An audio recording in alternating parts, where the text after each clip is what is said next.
Hey YouTube, how you doing? Uh, Today I want to continue my series on Vietnam. Um, on my last video, I talked about that uh, we flew into what I thought at the time was a hot LZ. You got to realize I was an FNG, which in slang means a fucking new guy. So I didn't know anything, and I happened to be the lucky or unlucky, whichever way you want to call it, to be in the lead chopper coming in. So after the Cobra gunships came in and rocketed the landing zone, as we were coming in, the door gunners opened up and on both sides. And at first, I was freaking out because I didn't know what they were shooting at. I actually thought that we going into a hot LZ, which means that the enemy's waiting on you, and the door gunners are opening up. So in my last video, I described that, and we're finally in, and we exited the choppers, and we're waiting for orders from the LT uh, to our location, the direction that we may be going. And like I said, I'm brand new, first day in the jungle, first insertion through a Huey helicopter, and I'm there with my platoon. Happens to be the AG, the M60 machine gunner. I had all this weight on me. I never carried so much weight in my life, and so the orders were finally given to move out. So we were on top of this hilltop and we started going downhill, and it was very steep. I mean, I was slipping and sliding, and I could barely carry my ruck. And reality hit me. Like, here I am in the jungles of Vietnam. I'm out here looking for Charlie, Charlie the enemy. I'm like, we're hunting for him, and hopefully, in my mind, I was thinking. I remember that he wasn't hunting for us.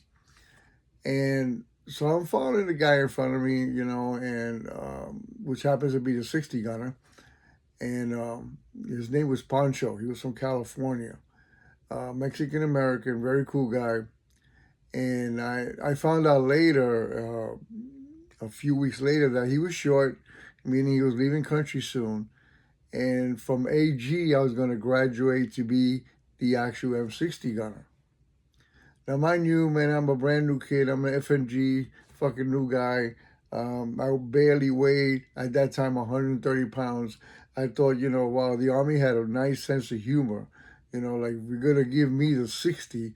We used to call it the pig, which was a heavy machine gun. And with all that ammo you're supposed to carry, I said, yeah, right. I'm me, 130 skinny ass kid. I'm going to be carrying that stuff. But, in the future, that's exactly what happened. So sorting through the jungle, and it's hot as hell, man. I don't know what the temperature was, but it definitely was way over 100 degrees. The humidity was up high. And before you know it, I was soaking wet with sweat. I was barely catching up to the gunner. I was slipping and falling all over the place. And my anxiety and my distress level was very high. Like I'm the new kid. This is new to me. I mean, training prepares you a little bit for what Vietnam may be like, because in my last videos I talked about I went to Fort Polk, Louisiana, for infantry training, and there was a place called Tigerland that prepared you to go to Vietnam, because in that location that they call Tigerland was all geared to Vietnam type of fighting. But even with that training, it did not prepare me for the reality of what I was in. And so I kept trucking. It seemed like hours of going up the hill, down the hill, up the hill, down the hill. And finally, we stopped for a rest. And I'm sitting there, and it just, all of a sudden, it hits me. Uh, I joined the Army with all this grandeur of I wanted to be the best of the best. I wanted to be a paratrooper, and I went to airborne school.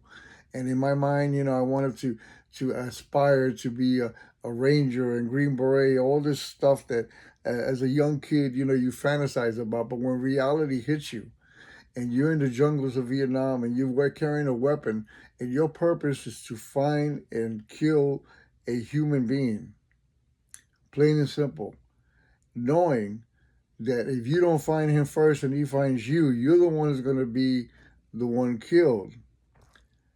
And with all the sweat and I'm tired, I'm exhausted, and the responsibility of me being the assistant gunner and reality hitting me. And I finally, I sat there and I whipped out. I started actually sobbing. I started crying. Uh, it just came over me.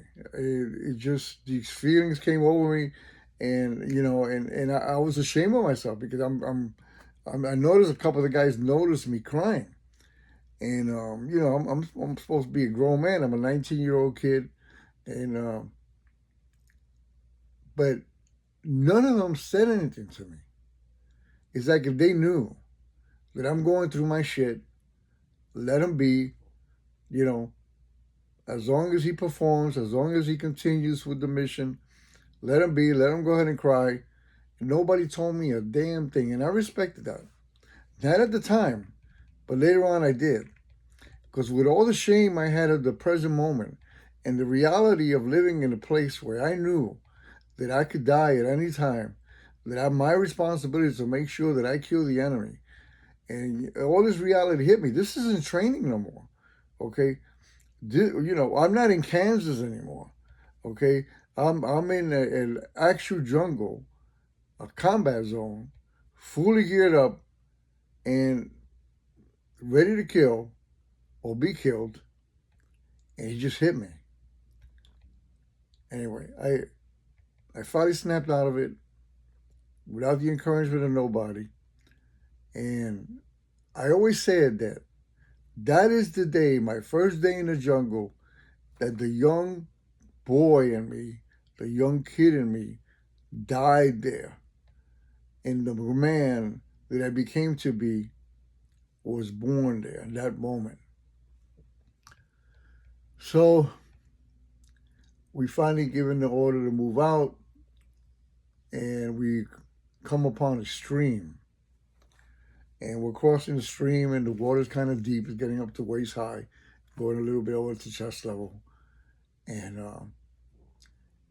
I'm slipping and sliding on the rocks at the bottom, and just following the guy in front of me, the 60 gunner.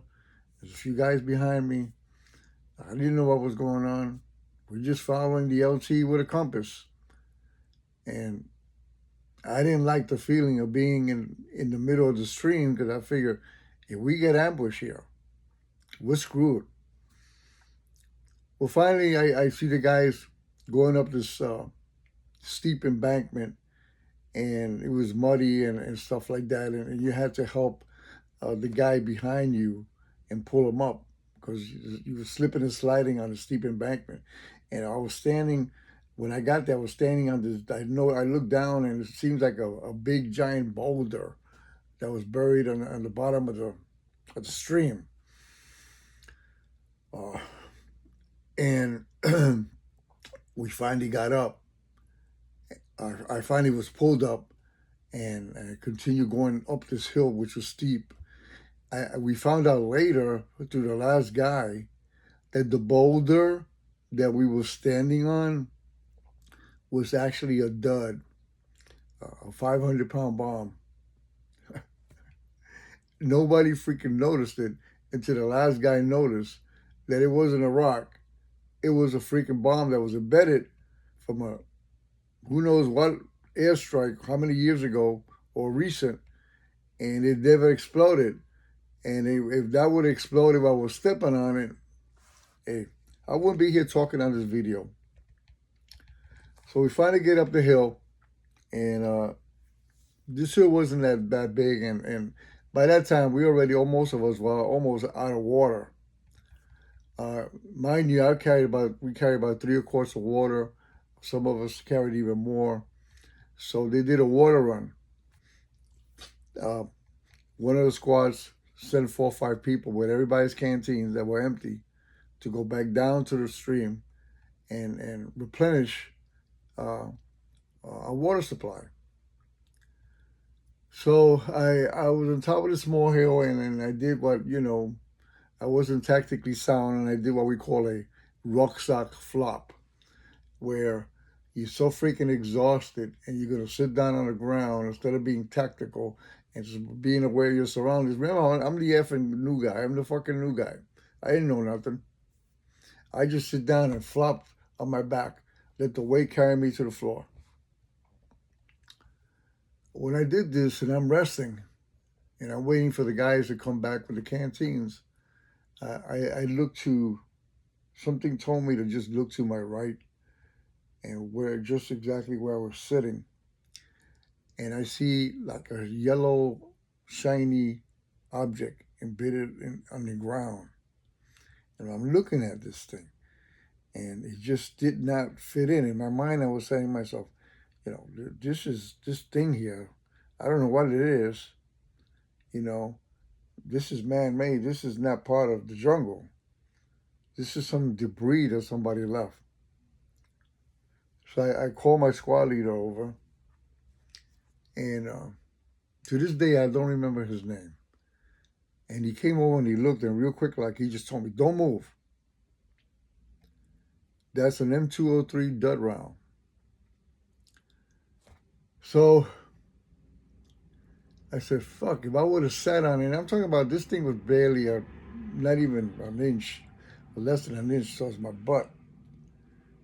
And he gave the signal to everybody to move away, and everybody just basically left me. They move away 20, 30 meters away, and I'm sitting there by myself, and he's from a distance, he's telling me, Private Rivera, you got to slowly get up, okay? Now, if you don't know what an M203 round is, if you ever seen the movie Scarface, okay, there's a scene where the drug dealers are attacking his house, and he's sitting with his rifle, because it's called an M203, which is nothing more than an M16 with a grenade launcher attached to it. We call that an M203. So he takes a M203 HE round. They have a yellow tip on it, and he blew the door open, and he killed a few of the guys on the other side of the door. So you could barely, just by seeing that movie, you could tell if that thing would have exploded again, I would not be here talking on this video. So that's my first experience with sure death, if things would have turned out bad for me. But yeah, here I am here to talk about it. Now, like I said, I want to keep this video short, so I'll be talking in segments of my experience in Vietnam. That was my first day. Please like and subscribe. I'll continue the series and tell you more of what happened that day and that night. Take care, folks. Until the next one.